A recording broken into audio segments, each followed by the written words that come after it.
Hello दोस्तों, क्या हाल है आप लोगों के। उम्मीद करता हूं सब एकदम अच्छा होगा। आज की वीडियो के अंदर हम लोग शुरू करने वाले हैं माइक्रो इकोनॉमिक्स का एक बहुत ही प्यारा और छोटा सा चैप्टर। चैप्टर का नाम है रेवेन्यू। ये जो चैप्टर है ये हमारे चैप्टर नंबर 6 यानी कि कॉस्ट का आप एक छोटा भाई समझ सकते हो। अगर आपको कॉस्ट आता है देन ट्रस्ट मी, रेवेन्यू आप लोगों के लिए एक मजाक बन के रह जाएगा। ठीक है ना।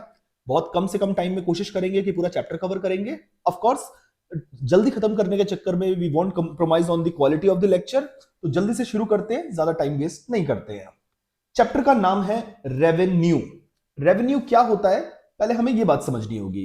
तो इसके लिए कुछ नहीं, एक छोटा सा एग्जांपल लेते हैं और उस एग्जांपल के थ्रू समझेंगे कि रेवेन्यू एग्जैक्टली होता क्या है। तो मान लेते हैं कि मैं एक बिजनेसमैन हूं। एंड बिजनेस मैं किस चीज का करता हूं? मैं बिजनेस करता हूं पेन बेचने का। तो ध्यान से सुनना। मान लेते हैं मेरे एक पेन का जो प्राइस है वो कितने रुपए है? 10 रुपए है। और ऐसे दिन में मैं कितने पेन बेच देता हूं? जो नंबर ऑफ यूनिट्स मैं बेचता हूं, नंबर ऑफ यूनिट्स जो मैं सोल्ड करता हूं, वो होती है 100।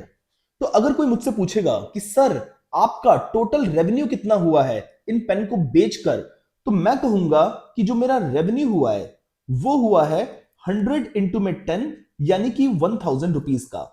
तो सिंपली आप कह सकते हो कि रेवेन्यू का मतलब होता है कि जिस चीज का भी आप बिजनेस कर रहे हो उसे बेचकर आपके पास एग्जैक्टली पैसे कितने आए हैं।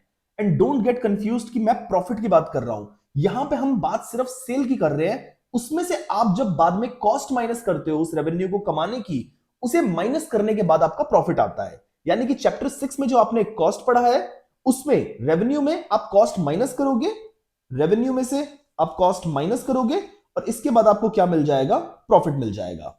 तो आई थिंक आपको रेवेन्यू समझ आ गया होगा एग्जैक्टली क्या है, कि जितने नंबर ऑफ यूनिट्स आप बेचकर एग्जैक्टली पैसे कमाते हैं उसे हम लोग रेवेन्यू कहते हैं। तो डेफिनेशन एक बार देख लेते हैं फॉर्मली क्या लिखी गई है। तो revenue refers to amount received by a firm from the sale of a given quantity of a commodity in the market.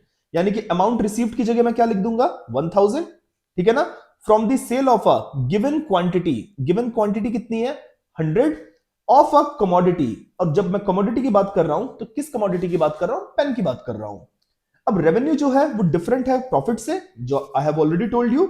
अगर आपको प्रॉफिट निकालना है तो उसके लिए आपको रेवेन्यू में से कॉस्ट को माइनस करना होगा। देन उसके बाद हमें समझना है कि जैसे हमने कॉस्ट के अंदर टोटल कॉस्ट और मार्जिनल कॉस्ट पढ़ा था, यहां पर भी हम लोग total revenue, average revenue and marginal revenue के कॉन्सेप्ट को पढ़ने वाले हैं।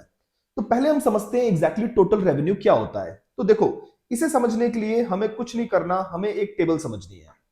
देखो, ये टेबल है, इसके थ्रू ही हम सारी चीजें कवर करने की कोशिश करेंगे। ये मान लेते हैं हम बात कर रहे हैं किसकी? पेन की ही बात कर रहे हैं। स्टार्टिंग से एग्जांपल इसका लिया है तो अभी भी एग्जांपल इसी का लेंगे कि आपका प्राइस कितना है। देखो, जब आप एक यूनिट बेचते हो, जब आप एक यूनिट पेन की बेच रहे हो तो प्राइस मान लेते हैं कितने रुपए है? 10 रुपए है। तो एक इंटू में 10 आप करोगे तो टोटल रेवेन्यू आ जाएगा आपका 10। यानी कि मैंने जब एक पेन बेचा तो आपने मुझसे पूछा कि सर एक बात बताओ, आपका टोटल रेवेन्यू कितना हुआ? आपने कितने पैसे आपके पास आए बेच के? तो मैं कहूंगा 10 रुपए आए। ये बात हमने कैसे निकाली? सिंपली मैंने क्वांटिटी को प्राइस से मल्टीप्लाई किया और मेरा टोटल रेवेन्यू आ गया। फिर मैंने 2 यूनिट्स बेची। अब 2 यूनिट्स बेचने के लिए मैंने अपने प्राइस को थोड़ा कम कर दिया था। एक बच्चा आया, उसने पूछा कि भैया भैया मुझे 2 पेन बेच दो, पर मैं 10 रुपए नहीं दूंगा, मेरे लिए थोड़ा सा सस्ता लगा दो। तो मैंने कहा ठीक है, मैं आपको 9 रुपए में एक पेन बेच दूंगा। तो अब 2 पेन मैंने 9 रुपए में बेचे, तो 2 इंटू में 9 कर दूंगा तो कितने हो जाएंगे? 18 रुपए। तो टोटल रेवेन्यू कितना हो गया? 18 हो गया। तो आपको कुछ नहीं करना, सिर्फ नंबर ऑफ यूनिट से उसके प्राइस को मल्टीप्लाई कर देना। जिस प्राइस पे आप बेच रहे हो आपका टोटल रेवेन्यू निकल कर आ जाएगा। जैसे 7 यूनिट्स अगर मुझे बेचनी है, एक बच्चा आया सीधे 7 पेन मांगने के लिए आ गया और मैंने उसे 4 रुपए का एक पेन लगाया है, तो सिंपली 7 में 4 मल्टीप्लाई करूंगा, 28 रुपीज क्या निकल के आ जाएगा? Total revenue after selling 7 pens to the customer. तो टोटल रेवेन्यू की डेफिनेशन क्या हो गई? Total revenue refers to total receipt. किससे? From sale of given quantity of a commodity. और जब गिवन क्वांटिटी होती है उसकी जगह आप लिटरली कोई भी क्वांटिटी लिखेंगे, उसे प्राइस से मल्टीप्लाई कर देना और आपका टोटल रेवेन्यू निकल कर आ जाएगा। टोटल रेवेन्यू का फॉर्मूला क्या है? क्वांटिटी इनटू में प्राइस। ये बात अपने एक साइड में लिख लेना, आपका फायदा हो जाएगा। अगली चीज क्या आती है हमारी? अगली चीज आती है हमारी एवरेज रेवेन्यू। अब एवरेज रेवेन्यू में वापस से कॉस्ट वाले चैप्टर पे जाऊंगा।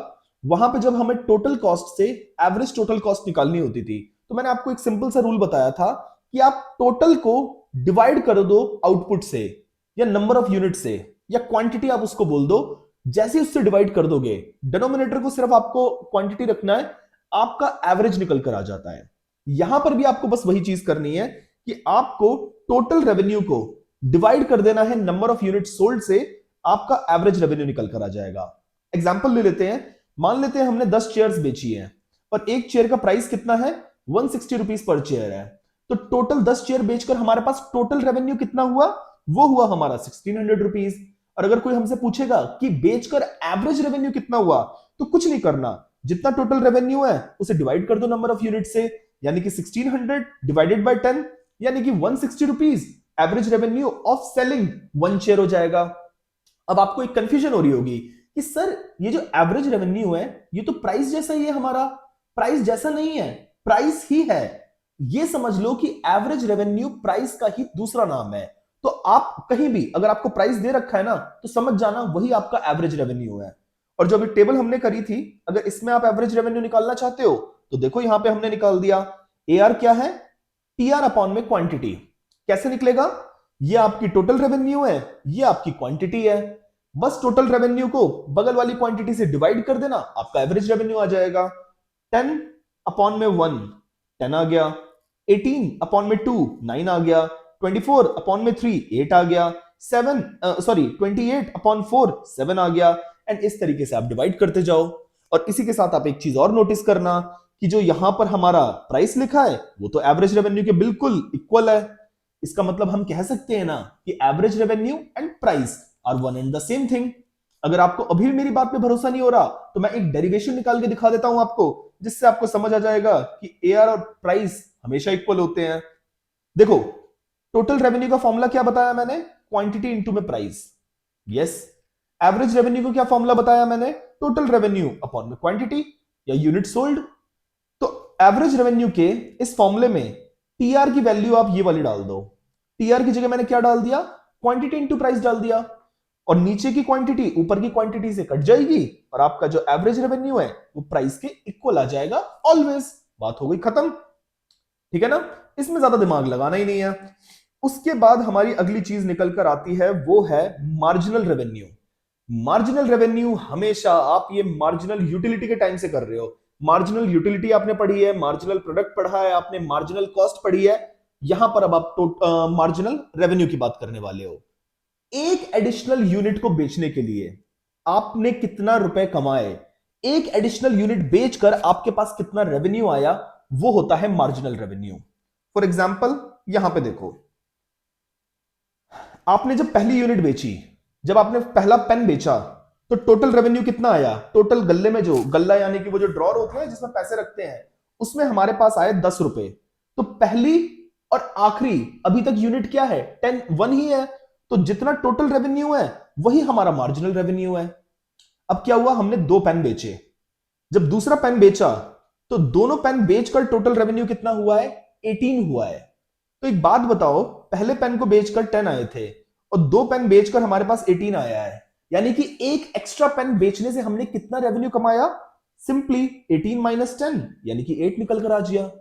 फिर सेकंड यूनिट के बाद आपने थर्ड यूनिट जब बेची, तो आपने सेकंड से थर्ड यूनिट जब बेची तो टोटल रेवेन्यू 24 हो गया था। तो मैं क्या करूंगा, 24 माइनस 18 6 हो जाएगा। बात हो गई खत्म। और सर ये जो आप नीचे से ऊपर को माइनस कर रहे हो, इसका कोई फॉर्मूला है क्या, बिल्कुल फॉर्मूला है भाई। ये देखो, marginal revenue n, MRN is equal to TRN minus TRN minus 1।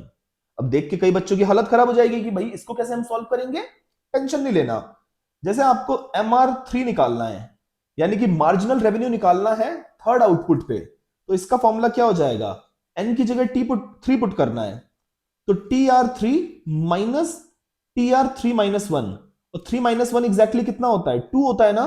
तो TR3 में से माइनस करना है TR2। तो देखना जरा, TR3 कितना है, हमें थर्ड यूनिट पे टोटल रेवेन्यू कितना है 24, और सेकंड यूनिट पे टोटल रेवेन्यू कितना है 18।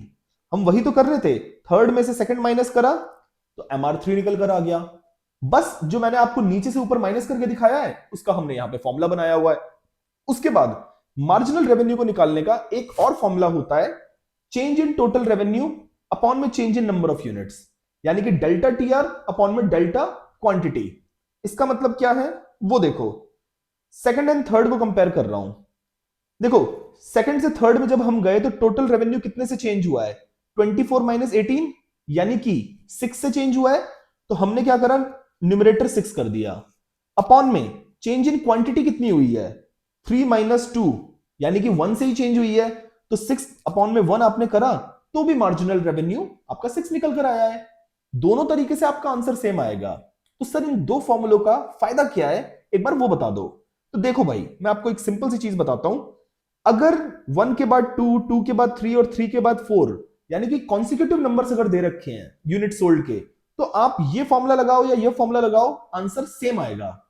बट अगर यहां पे 1 के बाद सीधा 5 दिया है, 5 के बाद सीधा 10 दिया है, यानी कि 1 से ज्यादा का गैप है, तो ये वाला फॉर्मूला वहां पर एप्लीकेबल नहीं होगा। वहां पे मार्जिनल रेवेन्यू निकालने के लिए सिर्फ ये वाला फॉर्मूला आप यूज कर सकते हो। और ये देखो मैंने लिखा है कि when change in unit sold is more than 1 then you can use this formula but you can't use this formula। But अगर आपका एक एक का डिफरेंस है तो आप दोनों में से कोई भी फॉर्मूला चूज कर लो, आपका आंसर सेम आने वाला है। आई होप आपको ये बात क्लियर हो गई होगी। और मार्जिनल रेवेन्यू की डेफिनेशन क्या क्या है, marginal revenue is additional revenue जो आपने जनरेट किया है from the sale of an additional unit of output. 1 second, आइए अब हम लोग आगे चलते हैं। उम्मीद करता हूं आपको मार्जिनल रेवेन्यू पूरा समझ आ गया होगा। और देखो हमने लास्ट तक यही वाली चीज करी है कि नीचे वाले टीआर में से ऊपर वाला टीआर माइनस करा, एमआर निकल गया, 28 माइनस 30 किया और ये -2 निकल कर आ गया, यानी कि वो पॉजिटिव से 0 होगा और फिर 0 से वो नेगेटिव भी हो जाएगा। अब आ जाओ जरा चलते हैं आगे। अब मेरी बात ध्यान से सुनना, अब सीधे चालू हो गए हैं रिलेशनशिप्स, यानी कि अलग अलग जो रेवेन्यू के कॉन्सेप्ट्स हैं उनके बीच में क्या रिलेशनशिप है वो हम निकालेंगे। और ये रिलेशनशिप हम दो डिफरेंट कंडीशंस में निकालेंगे। दो डिफरेंट कंडीशन मतलब आप ऐसे समझो कि दो लोग हैं, उनकी दोस्ती के बारे में हम लोग बात कर रहे हैं दो अलग अलग सिचुएशन में, कि जब दोनों के दिन अच्छे चल रहे हैं तो उनके बीच में रिलेशनशिप कैसा है, और दोनों के दिन जब बुरे चल रहे हैं तब उनके बीच का रिलेशनशिप कैसा है, स्ट्रांग है या वीक है। इस तरीके से आप एनालॉजी बनाने की कोशिश करो। यानी कि यहां पे दो सिचुएशन हमने दी है। पहली सिचुएशन क्या है कि जब आपका प्राइस कांस्टेंट है, प्राइस में कोई चेंज नहीं हो रहा, चाहे आप 1 यूनिट बेचो या 10 यूनिट बेचो या 10,000 यूनिट बेच रहे हो, आप अपने प्राइस को कांस्टेंट रख रहे हो। और ये चीज कब होती है, ये सिर्फ परफेक्ट कंपटीशन में होता है। जब भी परफेक्ट कंपटीशन होता है तो इंडस्ट्री प्राइस सेट करके देती है एक, और उसी प्राइस पर आप बेचते हो, ना आप उससे कम पे बेचते हो ना उससे ज्यादा पे बेचते हो। अभी मेन मार्केट फॉर्म जब आप करोगे तब आपको पता चलेगा परफेक्ट कंपटीशन इन डेप्थ क्या होता है।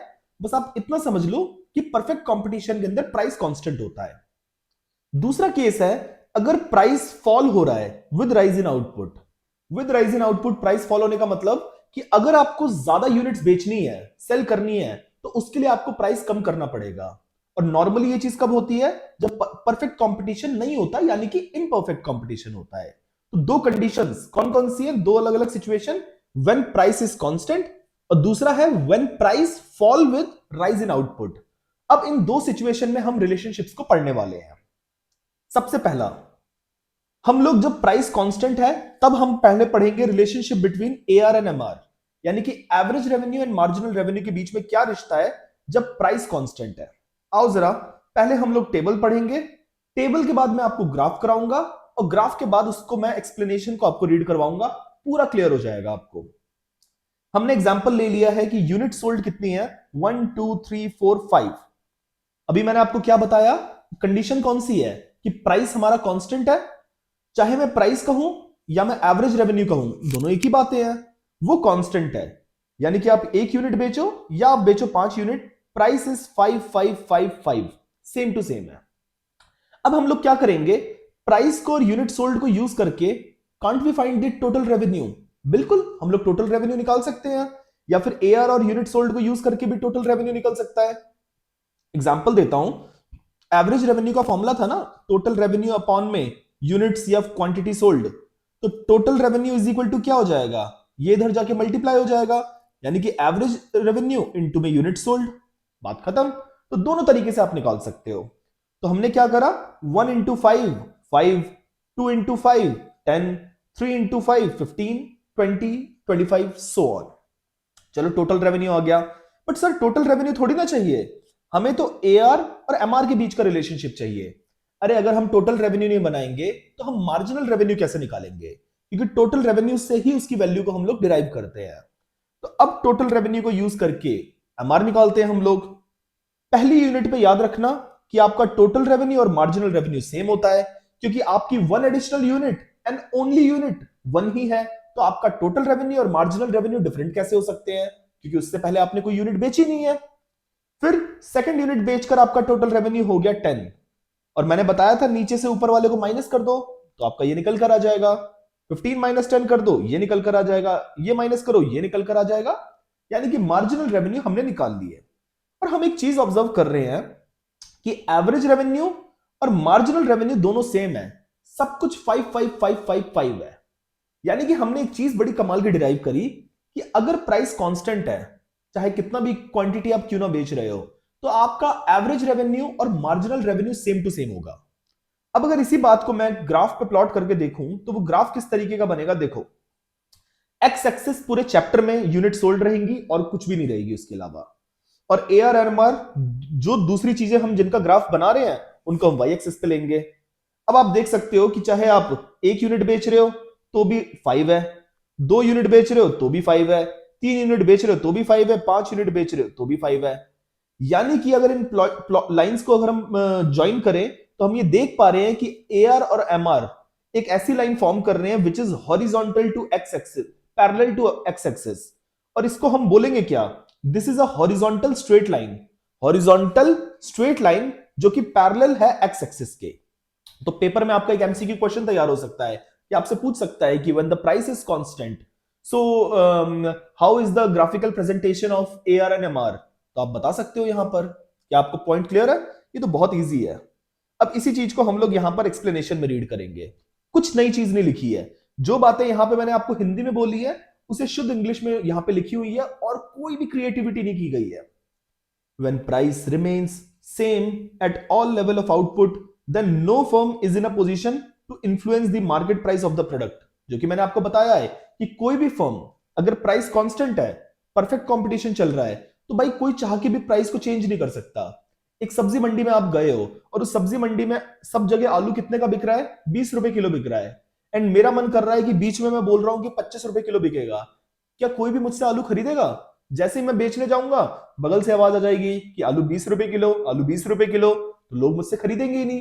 इसलिए मैं अपने प्राइस को चेंज नहीं करूंगा। A firm can cell more quantity of output at the same price. अगर किसी को ज्यादा क्वांटिटी बेचनी है वो उसी सेम प्राइस पे बेच सकता है। यानी कि एम आर इक्वल होगा ए आर के, जो कि हम जानते हैं, जिसकी वजह से as a result both A R and M R curve coincide in a horizontal straight line parallel to x axis. अब एक चीज देखना, यहां पे हमने क्या पता किया है, हमने ए आर भी यही बनाया है और इसी के ऊपर हमने एम आर भी बनाया है। अब दोनों बिल्कुल ही सेम है, तो फिर क्या हो रहा है, ऐसा लग रहा है कि वो एक ही लाइन है, बट वो एक लाइन नहीं है, ये दो लाइन ज्वाइन करके बेसिकली बन गई है। यानी कि कोइंसाइड मतलब बिल्कुल same to same line, same to same path follow कर रहे हैं, इसलिए वो एक ही दिख रहे हैं। तो हम कह सकते हैं कि both A R and M R curves coincide, ये एक बड़ा प्यारा शब्द है, in a horizontal straight line parallel to x axis. Price या A R remain same at all level of output and is equal to M R, जिसकी वजह से A R curve is perfectly elastic. A R curve is perfectly elastic का मतलब simple सा है कि भाई प्राइस अगर थोड़ा सा भी इंक्रीज करा, परफेक्टली इलास्टिक का मतलब होता है कि अगर प्राइस आपने थोड़ा सा भी इंक्रीज करा ना तो आपकी सेल बिल्कुल जीरो हो जाएगी, बहुत ज्यादा चेंज हो जाएगी। ये आपने इलास्टिसिटी ऑफ डिमांड के अंदर करा होगा। यहां पर भी उसका वही वाला मायना है कि अगर एवरेज रेवेन्यू या प्राइस आपने थोड़ा सा भी इंक्रीज करा तो आपकी सेल होगी नहीं, कोई सब्जी मंडी में आपसे आलू खरीदेगा ही नहीं। तो इसलिए इसका मतलब है कि average revenue curve is perfectly elastic. और याद करो, जब परफेक्टली इलास्टिक होता था तो इलास्टिसिटी ऑफ डिमांड में जो कर्व की शेप होती थी वो यही वाली होती थी, और जब इन इलास्टिक होता था तो वो ऐसा होता था। आई नो कि आपको याद है, नहीं याद है तो दोबारा से इलास्टिसिटी ऑफ डिमांड आपको करना चाहिए, ठीक है ना। बस यहां पर हमने ये चीजें कवर कर दी और पूरा हमारा केस कवर हो गया। अब हम लोग क्या करने वाले हैं, अभी हमने रिलेशनशिप पढ़ा है ए आर और एम आर के बीच में, when the price remains constant. अब प्राइस रिमेन्स कांस्टेंट में ही हम लोग रिलेशनशिप पढ़ेंगे टी आर और एम आर के बीच का। ध्यान से देखना, अब उसके लिए अगेन जो टेबल हमने पहले बनाई थी सेम टू सेम टेबल अभी हम लोग रेफर करेंगे, कोई चेंज नहीं होगा उसके अंदर। ये 5, 10, 15, 20, 25 इस तरीके से था, और एमआर तो हमारा कांस्टेंट था ही, बिल्कुल सेम टू सेम। आप एक चीज नोटिस करना कि मार्जिनल रेवेन्यू या एमआर तो सेम है, बट टोटल रेवेन्यू इंक्रीज हो रहा है। टोटल रेवेन्यू 5 से 10 हुआ, 10 से 15 हुआ, 15 से 20 हुआ। बट आप एक चीज नोटिस करना कि टोटल रेवेन्यू इंक्रीज तो हो रहा है, बट बिल्कुल कांस्टेंट रेट पे हो रहा है, 5 5 5 5 5 से इंक्रीज हो रहा है। यानी कि आपको एक चीज वैसे मैं बता देता हूं कि मार्जिनल किसी भी चीज का डिसाइड करता है कि उसकी टोटल की स्पीड क्या रहेगी, कि वो कांस्टेंट रेट पे इंक्रीज होगा, इंक्रीजिंग रेट पे इंक्रीज होगा, या डिक्रीजिंग रेट पे इंक्रीज होगा। किसी भी चीज, चाहे वो टोटल कॉस्ट मार्जिनल कॉस्ट हो, टोटल यूटिलिटी मार्जिनल यूटिलिटी हो, कोई भी चीज हो, मार्जिनल रेवेन्यू डिसाइड करेगा कि टोटल रेवेन्यू किस रेट पर इंक्रीज होगा। ये जब कांस्टेंट है तो ये इंक्रीज होगा कांस्टेंट रेट पर। तो हम लोग जब इस चीज को ग्राफ पे प्लॉट करेंगे तो देखो कैसा बनेगा। जब 1 यूनिट थी, मार्जिनल रेवेन्यू तो एक horizontal straight line parallel to x axis बनेगा, जैसे हमने पहले पढ़ा है। बट टोटल रेवेन्यू आपका देखो एक अपवर्ड स्लोपिंग कर्व बन जाएगा, क्योंकि ये इंक्रीज हो रहा है। 1 यूनिट पे 5 है, 2 यूनिट्स पे 10 है, 3 यूनिट्स पे 15 है, एंड सो ऑन। तो आपको इन चीजों को ध्यान में रखना है। यहां पे देखो मैंने क्या लिखा हुआ है कि total revenue is increasing at constant rate. बिल्कुल, क्यों? Because MR is constant at all unit of output sold. सारी यूनिट सोल्ड पे एमआर कांस्टेंट है, तो टीआर का रेट इंक्रीज होने का जो होगा वो सेम टू सेम होगा। अब इसकी एक्सप्लेनेशन एक बार देख लेते हैं। व्हेन प्राइस रिमेन्स कांस्टेंट, जब भी प्राइस कांस्टेंट होता है, firm can sell any quantity of output at the price fixed by the market. Same to same पहले वाला पॉइंट है, एब्सोल्युटली रिपीट किया गया है।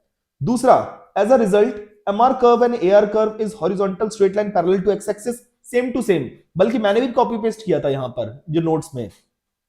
अब ये देखो, सिंस एमआर रिमेन्स कांस्टेंट, ये मुद्दे की लाइन है इसलिए स्टार मार्क किया है, क्योंकि एमआर कांस्टेंट है तो टीआर इंक्रीज होगा कांस्टेंट रेट पर। एमआर कांस्टेंट है तो इसका मतलब ये नहीं है टीआर कांस्टेंट रहेगा, टीआर इंक्रीज करेगा, पर किस रेट पर, किस स्पीड से इंक्रीज करेगा, वो कांस्टेंट स्पीड होगी, कांस्टेंट रेट। 5 5 5 5 5 ऐसे इंक्रीज होगा। ड्यू टू दिस रीजन, इसलिए टीआर कर्व एक पॉजिटिवली स्लोप्ड स्ट्रेट लाइन होगी। हर लाइन में एमसीक्यू छुपा हुआ है, तो आपको बिल्कुल रटा हुआ होना चाहिए अच्छे तरीके से। एक पॉजिटिवली स्लोप्ड यानी कि अपवर्ड स्लोपिंग एक लाइन होगी। पॉजिटिवली स्लोप्ड बोलो या अपवर्ड स्लोप बोलो, एक ही बात है। और TR is zero at zero level of output, इसलिए टीआर कर्व स्टार्ट होता है ओरिजिन से। ट्रू फॉल्स एक क्वेश्चन यहां से बन सकता है कि भाई यहां पे टीआर है जो, वो यहां से ओरिजिन से क्यों शुरू हो रहा है। तो सिंपल सी बात है भाई, जीरो लेवल ऑफ आउटपुट पे अगर आउटपुट आपने एक भी यूनिट नहीं बेची तो रेवेन्यू कितना कमाया आपने? जीरो। इसलिए जीरो पे जीरो रहता है, तब हम इसे ओरिजिन से स्टार्ट करते हैं, अदरवाइज हम ओरिजिन से स्टार्ट नहीं करते। खत्म। ऐसे मैं जूम आउट कर दे रहा हूं, एक बार आराम से इसको रीड कर लो, एंड उसके बाद वीडियो पॉज करके रीड करना, एंड अभी कभी लर्न कर लेना, जब लोहा गर्म है तभी उस पर मारने का फायदा है, बाद में भूल जाओगे आप लोग। अब हम लोग सीधे आगे बढ़ेंगे। अभी तक हमने दो चीजें कवर कर ली हैं कि जब प्राइस कांस्टेंट है तो relationship between AR and MR, and जब प्राइस कांस्टेंट है तो relationship between TR and MR. दोनों हमारे क्लियर है। अब हम लोग चलेंगे अगली सिचुएशन में। रिलेशनशिप खत्म। अब केस नंबर 2 यानी कि सिचुएशन नंबर 2 कि प्राइस फॉल कर रहा है विद राइज इन आउटपुट। जैसे जैसे आपको आउटपुट इंक्रीज करना है तो आपको प्राइस कम करना पड़ेगा। और ये कब होता है? इम्परफेक्ट कंपटीशन, यानी कि परफेक्ट कंपटीशन के अलावा जो सिचुएशन है उसमें ये चीज होती है। अब इसके लिए हम लोग एआर और एमआर का रिलेशनशिप पढ़ेंगे। पहले टेबल करेंगे, टेबल के बाद हम ग्राफ करेंगे, ग्राफ के बाद एक्सप्लेनेशन पढ़ेंगे। सीक्वेंस बिल्कुल सेम टू सेम रहने वाला है, कोई भी चेंज नहीं आने वाला सीक्वेंस में। तो देखो, unit sold 1 2 3 4 5 as it is same. Price 5 से शुरू तो हुआ, बट सिर्फ 5 नहीं रहेगा, चेंज होगा। अब आपको ज्यादा आउटपुट बेचने के लिए you have to reduce your price. 2 unit बेचने के लिए आपने प्राइस 4 रुपए कर दिया, 3 यूनिट बेचने के लिए 3 रुपए कर दिया, फिर 2.25 किया, फिर 1 कर दिया। सर आप अपनी मर्जी से ले रहे हो? हाँ मैं अपनी मर्जी से ले रहा हूं, अब भी अपनी मर्जी से ले सकते हो, बट साथ के साथ मेरे वाले को याद कर लोगे तो ज्यादा इजी हो जाएगा, है ना। 2-3 बार रिवाइज करोगे तो फिगर्स अपने आप दिमाग में सेट हो जाती है, ठीक है। अब हमें टीआर निकालना है, तो टीआर निकालने का तो सिंपल सा तरीका है, यूनिट सोल्ड इनटू में प्राइस, या यूनिट सोल्ड इनटू में एवरेज रेवेन्यू, एक ही बात है। 1 into 5 5, 2 into 8 8 2 sorry 2 into 4 8 3 into 3 9 4 into 2.25 9 5 into 1 5 into 1 5 total revenue हो गए। सर अब टोटल रेवेन्यू हो गया, इससे आप मार्जिनल रेवेन्यू निकाल दो, निकाल देते हैं। पहली यूनिट पे total revenue and marginal revenue will remain same, चाहे कोई भी सिचुएशन क्यों ना हो। फिर नीचे वाले में से ऊपर वाला माइनस करेंगे तो ये निकल कर आ जाएगा, नीचे वाले में से ऊपर वाला माइनस करेंगे तो ये निकल कर आ जाएगा। इसकी ऐसी की तैसी, यार ये क्या हो रहा है। फिर उसका 9 में से 8 1 हो गया, 9 में से 9 हुआ 0 हो जाएगा, फिर 5 में से 9 हुआ तो -4 हो जाएगा। आई होप आपको ये बात समझ आ रही होगी। सर नेगेटिव भी हो सकता है मार्जिनल रेवेन्यू, बिल्कुल हो सकता है। अभी क्या होगा उसका इंपैक्ट और कैसे होगा वो मैं आपको ग्राफ के थ्रू समझाऊंगा। ध्यान से देखना। आप एक चीज नोटिस करो कि पहले टोटल रेवेन्यू क्या हो रहा है बेटा, यहां से लेके यहां तक आपको इंक्रीज होता हुआ दिखेगा, टोटल रेवेन्यू इंक्रीज हो रहा है। और तब मार्जिनल रेवेन्यू क्या है, मार्जिनल रेवेन्यू डिक्रीज हो रहा है बट पॉजिटिव नंबर है। यहां से यहां तक जब टोटल रेवेन्यू इंक्रीज हो रहा है तो मार्जिनल रेवेन्यू तो डिक्रीज ही होगा, मार्जिनल रेवेन्यू डिक्रीज ही होता रहेगा पर पॉजिटिव है। फिर यहां से यहां तक टोटल रेवेन्यू कांस्टेंट हो गया है, रुक गया है, तो मार्जिनल रेवेन्यू 0 हो गया।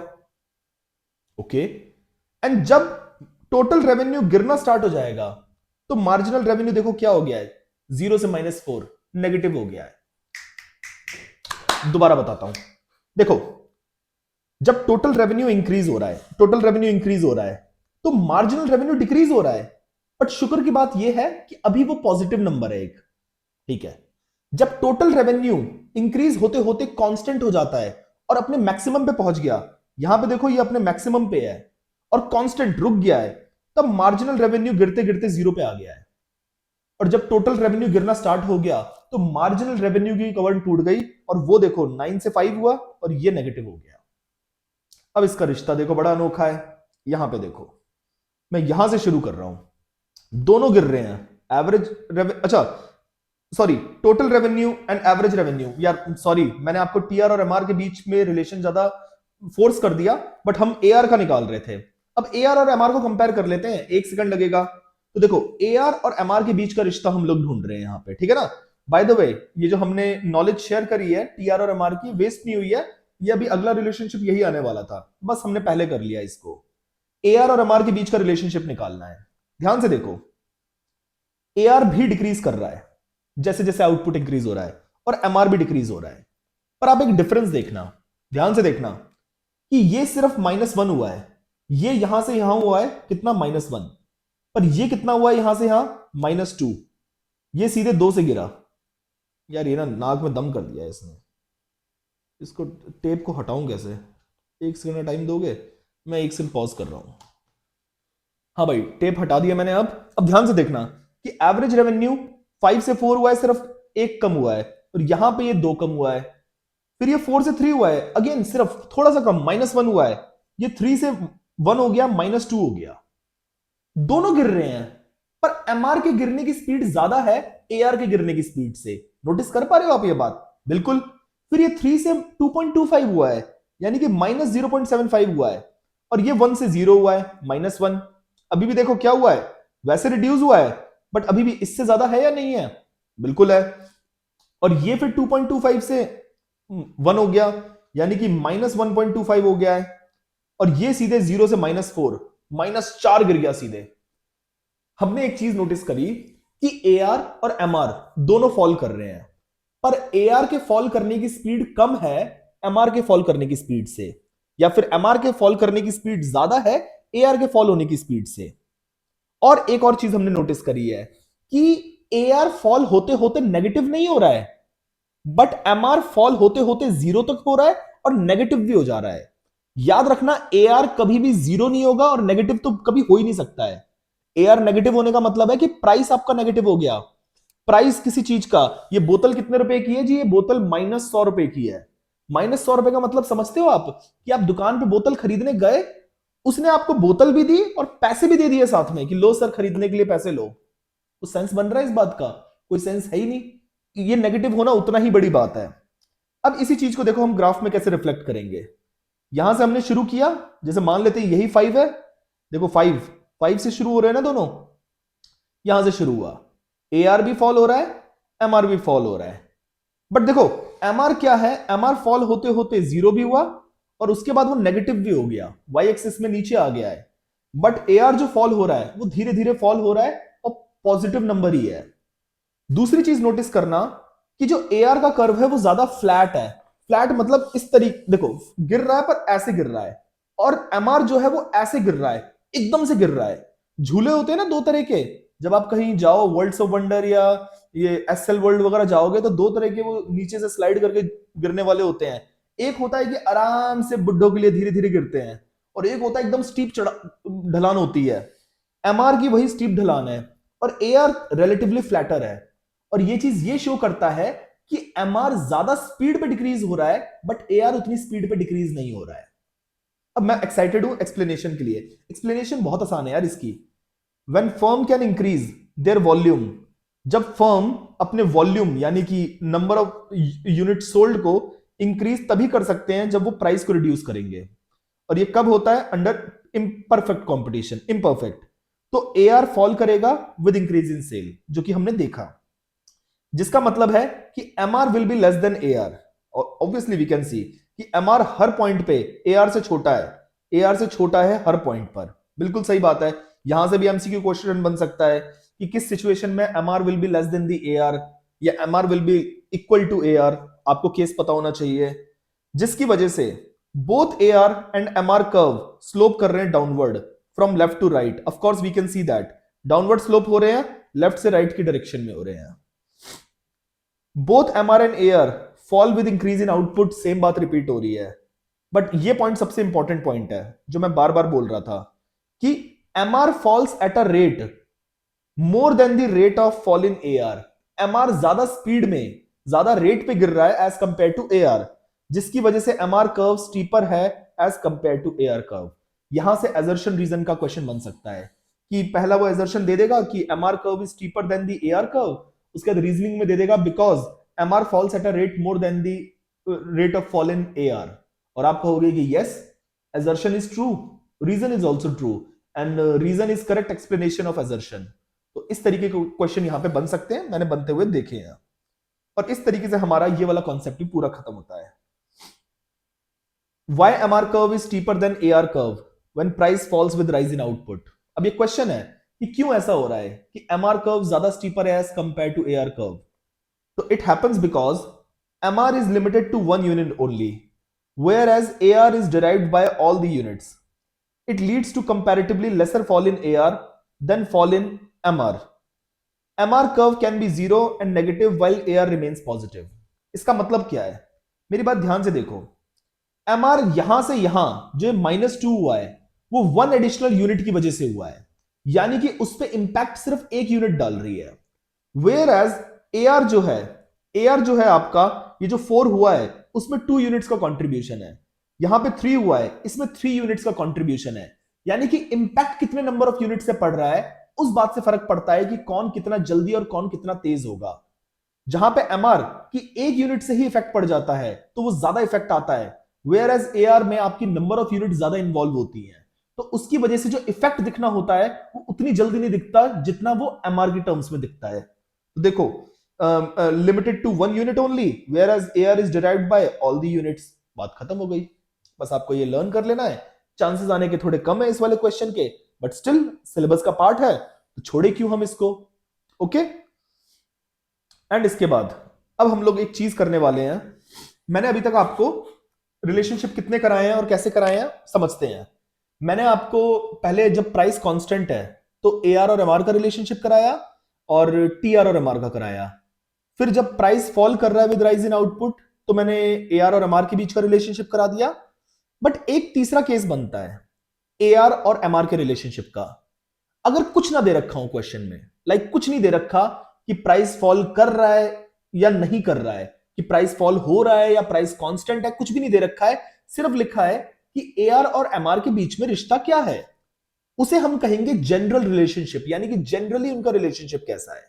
जैसे मैंने बताया ना कि आपके दोस्त और आपकी दोस्ती की बात कर रहा हूं मैं, यानी कि दो लोगों की दोस्ती की बात हो रही है जब उनके दिन अच्छे चल रहे हैं या उनके दिन बुरे चल रहे हैं। ये तो हो गई दो सिचुएशन। और तीसरा केस हुआ कि मैं इन जनरल पूछ रहा हूं कि तुम्हारे बीच में दोस्ती कैसी है। तो यहां पर हम ए आर और एम आर के रिलेशनशिप की बात कर रहे हैं in general, not with any particular situation. वो क्या है ध्यान से देखना। उसका ग्राफ कुछ इस तरीके का है। अगर आप क्लियरली देख पाए, ये ब्लू वाला एम आर है और पिंक वाला जो है वो हमारा ए आर है। ये इंक्रीज हुआ, मैक्सिमम पहुंच के डिक्रीज हुआ, ए आर फिर इंक्रीज हुआ और पर एम आर के नीचे है और फिर डिक्रीज हुआ। मैं इसको समझा के रटवाने के लिए मैं एक रिलेशनशिप की तरह बताता हूं कि भाई ए आर को मान लेते हैं पापा है और एम आर क्या है, बेटा है। ए आर क्या है, पापा है, एम आर क्या है, बेटा है। आप एक चीज नोटिस करना, जब तक एम आर ऊपर है ए आर के, यानी कि जब तक M R is greater than A R, तब तक ए आर इंक्रीज हो रहा है। ये देखो इंक्रीज हो रहा है, इंक्रीज हो रहा है, इंक्रीज हो रहा है। यहां से लेके यहां तक, यानी कि यहां से लेके यहां तक अगर आप नोटिस करो तो एम आर ए आर से बड़ा है तो ए आर इंक्रीज हो रहा है। फिर उसके बाद एम आर रिड्यूस पहले ही होने लग गया था, बट जिस दिन एम आर और ए आर आपस में इक्वल हो गए, उस दिन ए आर ने इंक्रीज होना रोक दिया था और वो अपने मैक्सिमम पे था उस पॉइंट पे। और जिस दिन एम आर क्या करने लग गया, ए आर से भी नीचे आ गया, तो ए आर क्या करने लग जाएगा, फॉल करने लग जाएगा। सर ये बाप बेटे वाली बात कैसे आई यहां पे? ऐसे समझो कि एम आर आपका बेटा है और ए आर बाप है। कहा जाता है ना कि एक बाप ज्यादा खुश तब होता है जब उसके बेटे को उसकी लाइफ में ज्यादा सक्सेस मिले उसकी खुद की कंपैरिजन में। यानी कि जब बेटा ज्यादा सक्सेसफुल होता है तो बाप को दुख नहीं होता बल्कि ज्यादा खुशी होती है। उसे दुख तब होता है जब बेटा उससे कम रेलेवेंट होने लग जाता है, कम सक्सेसफुल होने लग जाता है। तो जब तक एम आर ए आर से ऊपर था, जब ज्यादा सक्सेसफुल था, तो बाप का सीना चौड़ा था, बाप की खुशी इंक्रीज हो रही है, इंक्रीज हो रही है, इंक्रीज हो रही है। फिर देखो बेटे का डाउनफॉल आया, बट अभी वो बाप से ऊपर है तो बाप खुश है। बट जिस दिन उसे लगा ना गिरते गिरते वो बाप के इक्वल आ गया, तो बाप की खुशियां बढ़नी बंद हो गई, क्योंकि बाप को उसका डाउनफॉल नजर आ रहा है। अभी दुखी होना चालू नहीं हुआ है, बस खुशियां रुक गई, वहीं पे मैक्सिमम में पहुंच के रुक गई। अब जिस दिन बेटे का डाउनफॉल ऐसा आया कि वो नीचे हो गया बाप के, देखो बाप ने भी गिरना चालू कर दिया। बन गया यहां पर रिलेशनशिप हमारा। बस कुछ नहीं है, जब तक M R is greater than A R increase होगा। जब M R equal to A R होगा तो ए आर देखो अपने मैक्सिमम पे है, खुशियों के मैक्सिमम पे है। और जब M R less than A R हो जाएगा तो ए आर फॉल करना स्टार्ट कर देगा। दैट्स इट, खत्म हो गया ये वाला पॉइंट। आई होप आपको पूरा समझ आ गया होगा। अब आती है बारी हमारे लास्ट रिलेशनशिप की, जो कि इंपॉर्टेंट रिलेशनशिप है। वो है टीआर और एमआर के बीच का relationship when price falls with rise in output. ध्यान से देखना, टेबल वही फॉलो होगी सेम टू सेम। एंड हम लोगों ने ऑफ कोर्स पहले टीआर और एमआर के रिलेशनशिप में बात कर ली थी गलती से। टीआर और एमआर, ध्यान से देखना, टीआर क्या हो रहा है, इंक्रीज हो रहा है, टीआर इंक्रीज हो रहा है, और एमआर क्या हो रहा है, डिक्रीज हो रहा है बट पॉजिटिव है। आपको देख लो, देखने का नजरिया बस आपको बदलना है दो रिश्तों के बीच का, कि टीआर इंक्रीज हो रहा है, ठीक है ना, टीआर इंक्रीज हो रहा है पर एमआर फॉल हो रहा है। बट अच्छी बात यह है कि एमआर पॉजिटिव है। फिर टीआर इंक्रीज होते होते अपने मैक्सिमम पे पहुंच गया, उस दिन एमआर क्या हो गया, जीरो हो गया, जीरो हो गया, गिरते गिरते गिरते जीरो हो गया। और जब टीआर ने गिरना चालू कर दिया तो एमआर नेगेटिव हो गया। यानी कि मैं एक चीज कह सकता हूं कि देखो इसे ना यार, मैं ज्यादा रिलेशनशिप में अभी वो मियां बीबी का एक रिलेशनशिप से ना इसको जोड़ सकता हूं, बट आप फिर वो कंफ्यूज हो जाओगे उस चीजों से, ठीक है ना। तो आप कीप इट सिंपल कि जब तक एमआर पॉजिटिव है, एमआर गिरता रहेगा। एमआर के गिरने का ही काम होता है। जैसे वाइफ होती है ना, कई सारी वाइफ होती हैं जिन्हें कुछ प्रॉब्लम होती है हस्बैंड से, हर चीज में प्रॉब्लम है, यानी कि उनके जो मतलब लाइक खुशियां हैं वो गिरती रहेंगी।